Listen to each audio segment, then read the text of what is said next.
주영진의 뉴스브리핑, 국회에서 나온 소식을 여러분께 자세히 전해드리겠습니다. 그동안 말도 많았고 탈도 많았던 국회 특수활동비, 제1당과 제2당이 민주당과 자유한국당이 폐지에 상당히 소극적인 모습을 보였다. 이런 비판이 많지 않았습니까? 여론의 비판을 고려한 듯 오늘 국회 5당 원내대표들은 국회 특수활동비를 전면적으로 폐지하는 쪽으로 가닥을 잡았습니다.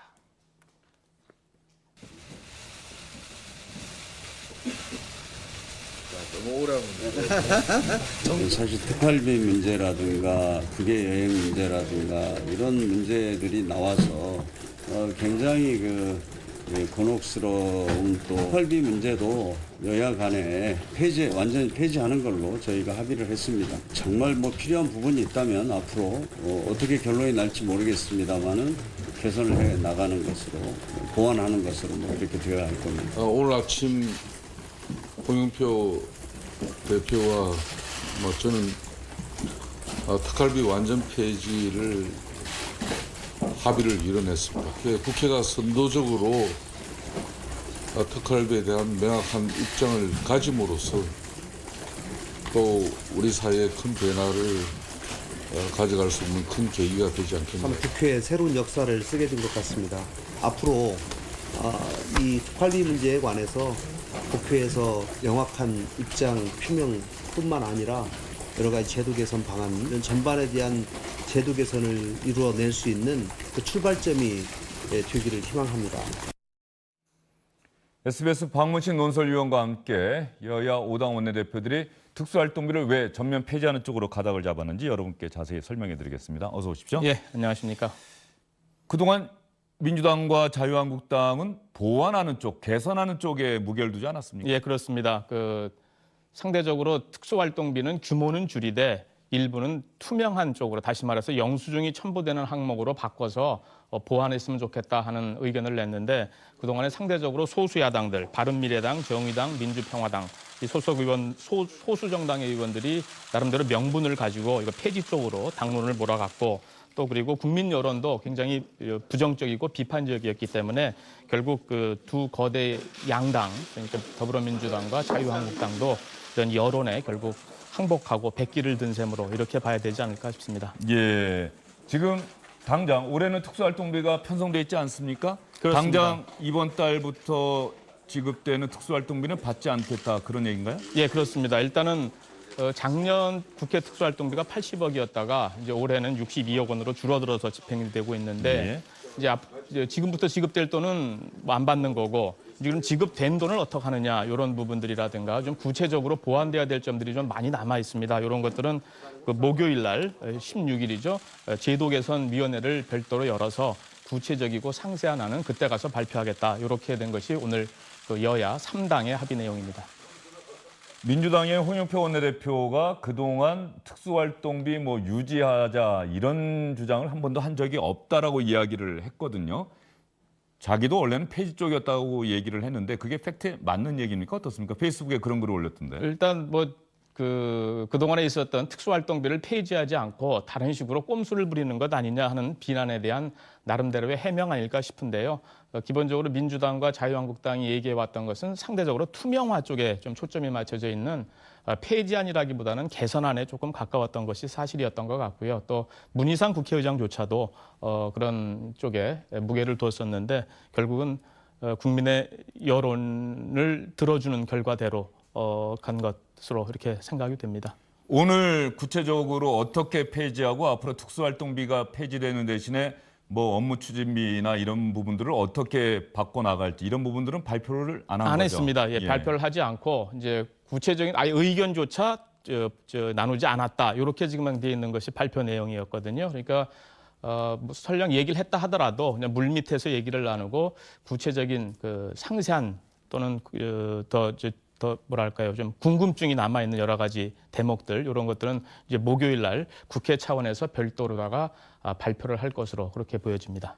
결과적으로 고 노회찬 의원이 정의당 원내대표를 지냈었는데 노회찬 의원이 앞장서서 특수활동비 폐지 법안도 발의하고, 그런 노회찬 의원의 유지가 현실화됐다, 현실로 이루어지게 됐다 이렇게 볼 수가 있겠네요. 네, 그렇습니다. 소수 정당들이 상대적으로 적극적으로 아까 나섰다는 말씀드렸는데 정의당 같은 경우엔 당론으로다가 폐지하자 이런 입장을 일찌감치 정했고 또 바른미래당도 마찬가지로 이번에 국회 상임위원장으로 내정된 어떤 그 국회 정보위원장에 내정됐던 이학재 의원이라든가 이런 사람들이 이제 받지 않겠다. 이렇게 공식적으로 얘기를 하면서 바른미래당도 당론 폐지 쪽으로 방향을 잡았고 민주평화당도 여기에 가세하고 이러다 보니까 이것이 나름대로는 국민의 여론을 등에 업은 명분을 갖췄기 때문에 결국은 이걸 받아들이지 않고 가기에는 조금 어렵다 하는 생각을 하지 않았나 이렇게 생각이 됩니다. 박무신 의원도 잠깐 언급을 했고 지금 자막이 계속 나가고 있는데요. 정의당이나 다른 정당들은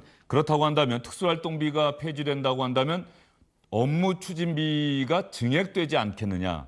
그런데 62억 원이라고 하는 특수활동비의 그 규모가 고스란히 업무 추진비 쪽으로 온다고 한다면 특수활동비가 폐지되는 효과 사실상 없는 것 아니냐. 또 이런 얘기도 나오고. 예, 결과적으로 해요. 보면은 특수활동비에서 영수증 안 쓰던 거를 일부 영수증 써서 쓰는 걸로 결과적으로 보면 그건 돈을 갖다 쓰는 것 아니겠습니까? 그래서 그런 부분은 없도록 주시하겠다 그리고 지켜보겠다 그런 일은 없애야겠다 하는 것이 소수당의 지금 입장이고 아마 그런 부분들에 대한 여론을 감안하고 이번 합의를 한 거기 때문에 그런 부분들까지 이렇게 감내를 해가면서 그렇게 전용을 할까 하는 데는 약간의 좀 퀘스천 마크가 있어 보입니다. 결과적으로 국회 특수활동비 이 문제를 보면은 여론이 정치권의 결정을 견인했다. 정치권은 다른 생각을 하고 있었는데 여론이 올바른 방향으로 갈 수 있도록 정치권을 견인했다. 어떤 하나의 대표적인 사례로 그 정치사에 기록되지 않겠나 이런 생각도 좀 듭니다. 예, 그렇습니다. 일단 국민 여론이 굉장히 준엄했고 또 엄혹하게 이 사건을 바라보는 그런 측면이 결국 일단 유권자들을 가장 무서워할 수밖에 없는 국회의원들한테는 굉장히 좀 심적으로 자극제가 됐었던 그런 측면이 있고요. 그리고 국회 차원에서 보면은 이제 그동안 쌈짓돈이다, 심지어는 눈먼 돈이다 해가지고 좀 비판이 많았던 이 특수활동비가 폐지됨으로 인해서 국회 차원에서는 지금까지 가지고 있었던 기득권을 좀 내려놓는 그런 새로운 계기가 되지 않을까 싶고 또 국회가 이렇게 했기 때문에 국회 이외에 특수활동비를 실제로 많이 쓰는 기관들, 뭐 행정부라든가 사법부에까지도 영향을 줄 것으로 이렇게 보입니다. 예, 국회 특수활동비 목요일에 구체적인 개선안이 폐지안이 나온다고 하니까 목요일에 그 소식이 나오면 여러분께 더 자세히 전해드리도록 하겠습니다. 지난주 금요일 방송 때 주요 뉴스에서 제가 이 기사를 읽으면서 상당한 논란이 예상된다. 국민의 반발이 있을 것 같다고 말씀드렸던 뉴스가 하나 있습니다. 바로 국민연금 개편안 가운데 하나였는데 아마도 국민연금 납입 기간을 65세까지로 연장을 하고 받는 돈은 줄이는 이런 내용의 개편안이 알려졌었거든요. 지난 주말과 일요일 사이에 상당한 논란이 있었고 국민들 차라리 이럴 바에는 국민연금 폐지하라 이런 청원까지 청와대 청원서한테 올리기도 했습니다. 정부에서는 급하게 나섰죠. 보건복지부 장관이 일요일 오전에 기자회견문이라고 해야 되나요? 대국민 입장이라고 해야 되나요? 그런 걸 내놨죠. 예, 그렇습니다. 일단 뭐 순서대로 말씀을 드리면은 지금 말씀해 주신 대로 국민연금 자문위원회 정식 명칭은 재정개선과 재정계산 제도발전위원회입니다. 여기서 이제 안을 만들었는데 보험료는 더 많이 내고 더 오래 내고 연금은 더 늦게 받아라. 이것이 골자입니다. 예. 뭐 구체적인 안은 다시 설명을 드리겠습니다만은 이것이 이제 언론을 통해 알려지면서 복지부 장관이 어제 굉장히 이례적입니다. 이게 정부 장관이 휴일날에 그것도 사고도 아닌 정책 사안을 가지고 직접 긴급 간담회라든가 자료를 낸다는 것이 굉장히 이례적인 건데 골자는 제도 개선 자문위원회의 논의안일 뿐이지 아직 정부의 공식 확정안은 아니다 해가지고 일단 한 발 빼는 듯한 그런 것이 어제 회견문의 골자였습니다. 그런데 사실 우리 기자들은 이런 상황이 상당히 익숙해요. 왜냐하면 어떤 정부위원회나 뭐 정치권도 마찬가지고 위원회에서 어떤 안을 논의 중이다. 기자들 열심히 취재하지 않습니까? 그래서 어떤 안이 하나 마련된 것 같다라고 한다면 그 내용을 미리 국민에게 알려요. 그리고 아마도 그 위원회에 있는 사람들 중에 누군가가 또 그 안 논의된 게 맞다라고 확인을 해줬을 거고요. 예, 그렇습니다. 기사가 나가고 국민들 반응이 비판적이고 부정적이니까 이거는 그냥 검토되고 있는 안일 뿐이지 확정된 건 아니다. 그러면 많은 분들은 슬쩍 흘려놓고서 반응이 안 좋으니까는 한 걸음 물러서는 그렇죠. 것 아니냐 예. 이런 식의 비판여론이 나올 수밖에 당연히 없는 거 그런 아닙니까? 여론이 있을 예. 수가 있고 사실 그 조금 의외였습니다. 이 부분은 연금 개혁안이라는 게 정부가 만약에 작심을 하고 준비안은 아니라 그러면은 오히려 대국민 설득을 조금 더 하고 이렇게 갈 수밖에 없는 불가피한 방향을 설명해주고 이런 경우가 많은데 이번에는 물론 민간 전문가들로 구성된 위원회라고는 하지만 이 위원회는 그냥 위원회가 아니고요. 예. 5년 단위로다가 매번 어떤 정부의 나라 살림의 추계라든가 이런 거를 토대로 해가지고 국민연금과 관련된 개선안을 만드는 사실상의 공식위원회입니다. 물론 위원회이면서도 동시에 민간 전문가들이 참여합니다만은 여기에는 뭐 일부 대선 캠프에 참여하셨던 그런 분들도 같이 참여하고 하기 때문에 정부의 입장이라든가 이런 것과는 전혀 무관할 수는 없거든요. 그런 관점에서 어제 이렇게 부인했다 하는 것은 정부의 공식안이 아니다라고 했던 것은 한편으로 보면은 이제 나빠진 여론에 대한 해명의 측면도 있지만은 예. 동시에 구체적으로 연금 개혁을 할 때는 거꾸로 어제 보건복지부 장관의 말이 오히려 더 부담이 될 수도 있고 덫이 될 수도 있는 그런 것이 아닌가 하는 그런 생각도 같이 해봤습니다. 보건복지부 장관 이야기대로 자 좋습니다. 아직까지 확정된 안은 아니고 검토되고 있는 여러 개의 안 중에 하나일 뿐이다. 그러면 어떤 안들이 검토되고 있는 것이다라고 우리 시청자분들께 설명을 좀 해드려야 될 것 같습니다. 예, 그렇습니다. 우선 첫 번째는 보험료는 더 많이 내라 이렇게 아까 말씀을 드렸는데 지금 보험료율이 9%입니다. 예. 9%인데 요거를 1.8%에서 4%까지 추가적으로 올린다. 여기서 더 많이 내라는 얘기고요. 그다음에 더 오래 내라는 얘기는 연금 보험료를 내는 나이가 지금은 60세까지로 돼 있는데 예. 이거를 65세까지로 더 5년을 늘린다. 이렇게 돼 있는 거고요. 그리고 이제 더 늦게 받으라 하는 얘기는 연금 받는 나이 이것이 지금 65세로 되어 있는데 요거를 68세까지로 더 늦추는 거죠. 예. 이런 것들인 거고 요 근저에는 뭐냐면 결국 이 연금의 바닥, 기금이 고갈되는 그 시점을 염두에 둔 건데 저기 나오고 있습니다만은 지금 소득 대체율을 유지한 이렇게 돼 있는데 소득 대체율이라는 것이 표현은 어렵습니다만 연금 지급률로 생각하시면 됩니다. 예, 그래서 박문신 의원 잠시만요. 지금 방금 남북 고위급 회담에서 합의 내용이 나온 것 같습니다. 고위급 회담의 합의 내용이 뭐냐 그러면 다음 달 안에 9월 안에 평양에서 남북 정상회담을 열기로 합의했다는 소식이 방금 들어왔습니다. 다시 한번 말씀드릴게요. 3차 남북 정상회담이 다음 달 안에 아직 날짜까지 구체적으로 결정된 건 아닌 것 같습니다. 다음 달 안에 평양에서 열린다. 남북 고위급 회담에서 이렇게 합의를 했습니다. 자세한 소식은 잠시 뒤 주영진의 뉴스 브리핑 2부에서 여러분께 상세히 전해드리겠습니다. 계속해서 국민연금 이야기 이어가도록 하겠습니다. 박무신 의원 계속 이어가 주시죠. 어디까지 했었죠? 아까 예. 우리가 소득 대체율 설명까지 화면까지 했었죠? 나갔었는데요. 예, 예. 그러면 그 중간에 소득 대체율이 뭔지부터 좀 잠깐 박무신 의원이 좀 설명을 해주시죠. 예, 아까 연금 지급률로 급여율로 생각하시면 예. 된다 이렇게 소득 말씀을 대체율 드렸는데 아까 그 CG 화면을 좀 보여주세요. 소득 대체율 나갔던 거. 예, 말씀해 주시죠. 예. 이게 공식으로 따지면은 생애 월 평균 소득분의 연금 수령액입니다. 그러니까 내가 평생 월 100만 원의 예를 들어서 소득을 갖고 있었다 그러면은 그 중에서 50만 원을 받게 되면은 소득 대체율이 50%가 예. 되는 거고 45%만 원을 받게 되면 45%인데 지금 이게 98년도에 처음 만들어졌을 때 70%였는데 올해 같은 경우 45%까지 떨어져 있거든요. 물론 이 45%에도 맹점과 허수가 섞여 있습니다. 왜냐하면 40년간 계속 일하면서 국민연금을 계속 냈을 때를 전제로 하기 때문에 실제 40년이라면 21살에서부터 60살까지 다 내야 되는 거거든요. 근데 이렇게 지금 일하는 사람도 그렇게 많지 않고 또 실업자 있고 또 국민연금의 혜택을 받지 못하는 그런 사각지대 근로자라든가 이런 사람들도 많기 때문에 실질적으로 대체하는 소득 대체율을 얼마로 보고 있냐면 대략 20%쯤으로 추정을 하고 있습니다. 근데 요 기존에 있는 요 연금 지급률,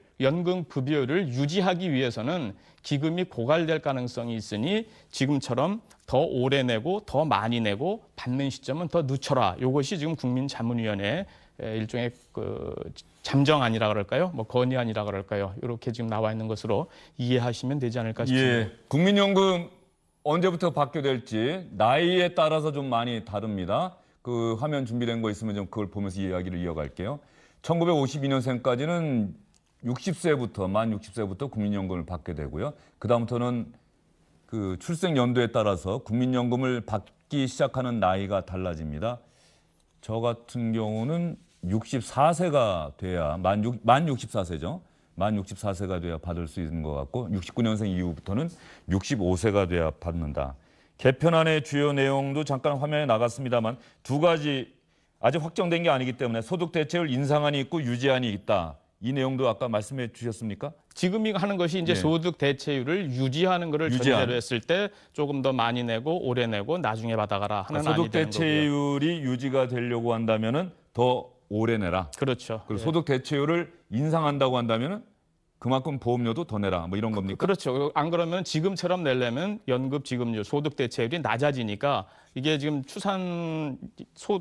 추정치로 따지게 되면 대충 2028년에는 40%까지로 떨어지게 돼 있는 거거든요. 그러니까 지금 여기서 돈을 더 걷지 않으면은 연금으로 지급되는 그런 돈이 줄어들 수밖에 없고 실제로 연금이 바닥나는 시점을 그 전까지는 5년 전에 이 위원회에서 추산한 것이 2060년 정도로다가 예측을 했었습니다. 예. 그런데 지금은 2057년, 3년 정도 더 앞당겨졌는데 결국은 저출산과 고령화 이것이 가장 큰 이유죠. 저출산이라는 것은 결국 경제활동 인구가 줄어들고 생산 가능 인구가 줄어든다는 의미에서 연금 내는 사람이 줄어든다는 의미고 고령화라는 의미는 생존 연령이 그만큼 길어지는 거니까 연금을 받아가는 돈은 더 많아진다는 뜻이거든요. 결국 저출산 고령화의 그늘의 사회적인 단면이라고 봐야 되지 않을까 이렇게 생각이 됩니다. 예, 지금 방금 말씀하신 것처럼 저는 그 국민연금과 관련된 소식 보면서 가장 눈에 띄는 그 컴퓨터 그래픽이 그거였어요.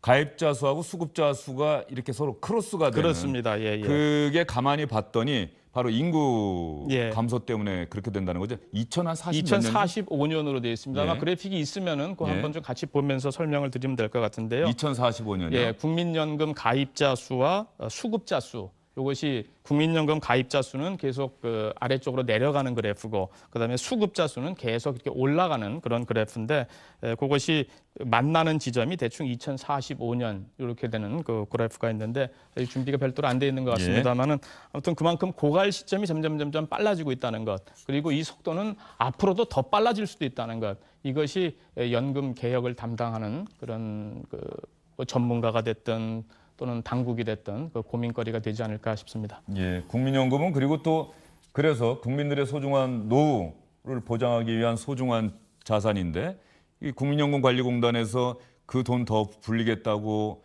여러 곳에 투자를 해서 또 투자해서 재미 본 경우가 별로 없다. 늘 큰 손해를 많이 보더라. 이게 국민연금 고갈 그 연한을 더 앞당기는 것 아니냐. 사실 이런 지적도 많았어요. 예, 그렇습니다. 그런데다가 이제 최근에 몇 가지 이제 국민연금을 둘러싼 불신 이것이 좀 확산되는 몇 가지 논란의 계기들이 좀 있었죠. 우선 그 신뢰도 문제라는 측면에서 봤을 때 그랬고요. 그다음에 기금운용본부장 인선 이것도 마찬가지로 청와대 개입 논란이 불거지면서 좀 반발이 좀 커졌던 측면이 있고 이런 과정에서 실제로 국민연금 수익률이 과거 5, 6%는 유지했습니다마는 올해 같은 경우에 1% 이하로 떨어지는 그런 상황까지 벌어졌고 그나마도 정부 출범 후 지금 1년이 넘었는데도 이 기금운용본부장은 여전히 공석으로 돼 있고 이런 것들이 전반적으로 내 연금 어떻게 되는 거야 하는 거에 대한 불안감 또는 그 정부 운영의 불신 이런 것들을 좀 가중시키는 그런 계기가 촉매자가 돼가지고 더 비판 여론이 확산되지 않았나 이렇게 생각이 됩니다. 예, 알겠습니다. 국민연금과 관련한 소식을 SBS 박문신 논설위원과 함께 자세히 여러분께 전해드렸습니다. 수고 많으셨습니다.